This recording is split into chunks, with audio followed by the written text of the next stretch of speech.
Hey guys, welcome back. The 29th of March is fast approaching. I'm sure all you guys cannot wait to get back out onto a golf course.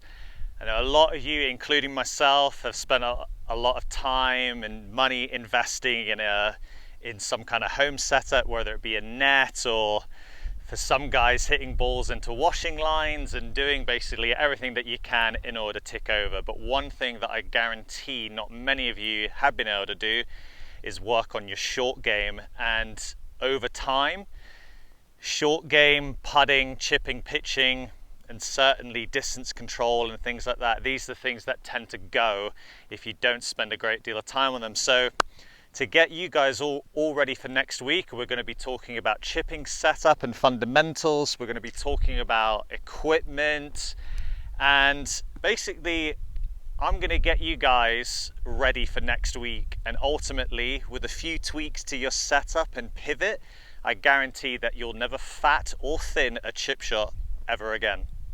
So I think before we start to hit some shots, I think we need to really understand the role of our wedges and what it is that they're actually built to do. So I think especially with wedge setup, I think you got, especially these days, various grind and bounce options. But ultimately, wedges, regardless of their setup, they are designed and they are purposely built to interact with the ground and with the turf. And generally, that's why we get wedges with more bounce, are meant to slide and interact and not dig.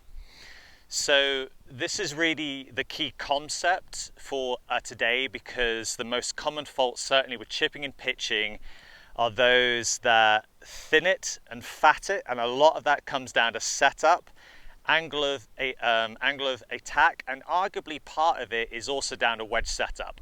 So with all that being said, I think arguably one of the biggest reasons why players struggle with consistent strike, launch angle, spin, all that comes down to strike and angle of attack, and all of that stems from this obsession with focusing and hitting the ball. Now, I know that might sound ridiculous.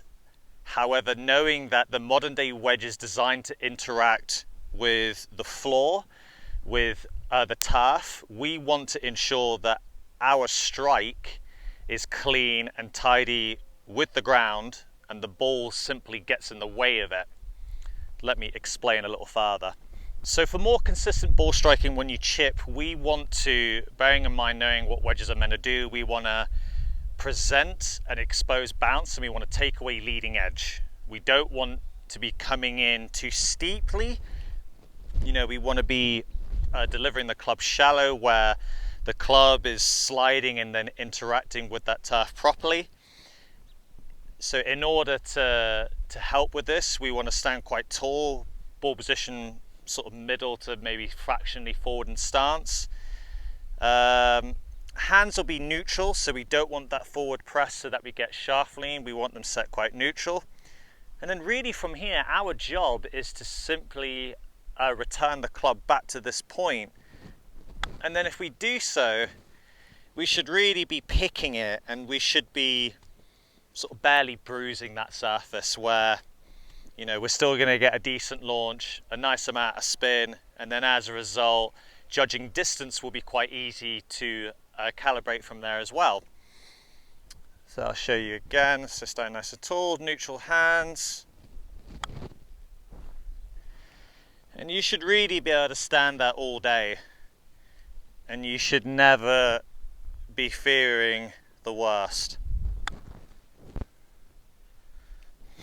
So as far as a stock chip shot goes, it doesn't really need to be made more complicated than that. However, one thing that I will talk about that might help you along this journey is that certainly what I find a lot of players do that struggle with certainly fatting it, thinning it, is during the motion, the hands lead, and then in you then steepen, present more leading edge, take away bounce, and one of two things can happen. You can either clip ball, where you've then presented the wedge de-lofted, high up the ball, is going to come out at a million miles an hour with no spin, or you could do the other, which you then lead And then if you remotely strike ground prior to board, then you're most certainly going to fat it. So really throughout the motion, I think one thing that I like players to feel is the idea of the club head actually passing the hands.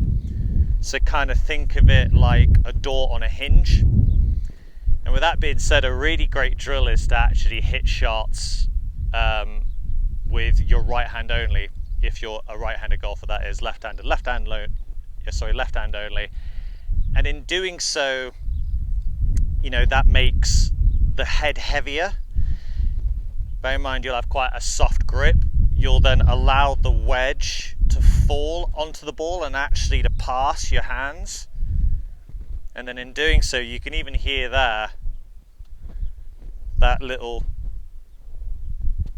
brushing of that turf, which is effectively what we want.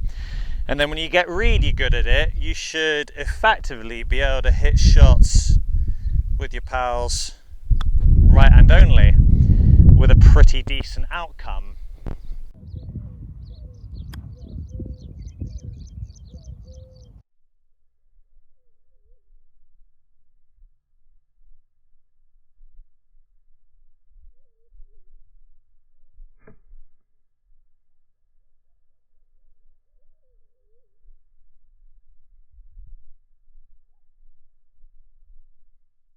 So you guys should have everything that you need now in order to help improve your consistency with your stock chip shots, where ultimately really we are trying from setup to simply return the club back to that point. We don't want the hands leading, we want the club head to actually pass your hands, and we want to be brushing that turf.